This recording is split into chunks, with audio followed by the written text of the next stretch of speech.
এই মজদুর শোন, তোর ফোনটা একটু দে তো, ইম্পর্টেন্ট একটা কল করার আছে। ম্যাডাম, আপনি আমার সঙ্গে এইভাবে কথা কেন বলছেন? এভাবে মানে? তোর মতো মজদুরের সাথে এর থেকে ভালো করে আর কিভাবে কথা বলবো?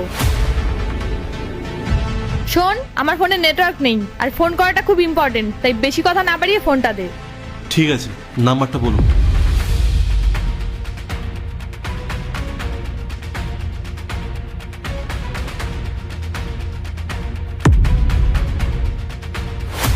আপনি একদম শিওর তো যেই নম্বরেই কল করবেন? হ্যাঁ সেটাই তো বললাম, যেটা বললাম তাড়াতাড়ি কর। নিন আপনার ফোন। আর শুনুন, আপনার যদি এই নাম্বারেই কথা বলার থাকে তাহলে সরাসরি আমার সাথে কথা বলুন। এই, তুই কি নিজেকে খুব বড় ভাবছিস নাকি? তোর মতো লোকের সাথে আমি কেন কথা বলতে যাব? ঠিক বলেছেন ম্যাডাম। ম্যাডাম তোর সাথে সেটা কথা বলেছে বলে কি নিজেকে কি বড় কিছু মনে করছিস? আমি তো শুধু এইটুকুই বললাম, যদি এই নাম্বারে ফোন করতে হয় তাহলে আমার সাথে কথা বলুন। জীবনে কোনোদিন সুন্দরী মেয়ে দেখিসনি তাই না? তোর মতো ফালতু মানুষের সাথে কথা বলে সময় নষ্ট করা মানে নিজেকে অপমান করা। চলো এখান থেকে। ম্যাডাম দেখুন তো ফোনে নেটওয়ার্ক এসছে কিনা।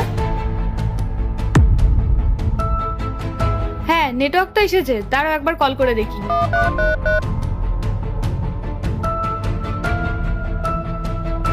হ্যালো। হ্যাঁ, আমি আপনাকে অনেকবার কল করার চেষ্টা করেছিলাম কিন্তু নেটওয়ার্ক প্রবলেমের জন্য কল যাচ্ছিল না। আমরা আপনার দেওয়া লোকেশনে চলে এসেছি কিন্তু আপনাকে তো দেখতেই পাচ্ছি না। আপনারা বাড়ি চলে যান, আমার আপনাকে পছন্দ হয়নি। মানে এটা আপনি কি বলছেন? আমার সাথে তো দেখাই করলেন না, তার আগে এই সিদ্ধান্ত? দেখা করার প্রয়োজন নেই, আর আমি সিদ্ধান্ত নিয়ে ফেলেছি, আমি আপনাকে বিয়ে করব না। আপনি এসব কি বলছেন? না দেখে কেউ এইভাবে রিজেক্ট করতে পারে? কি? আমার সাথে দেখা করা এতই শখ আপনার? ওকে, একবার নিজের পেছনে ঘুরে দেখুন। পেছনে?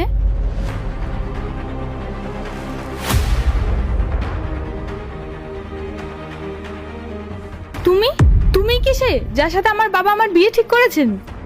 এটা কি করে সম্ভব?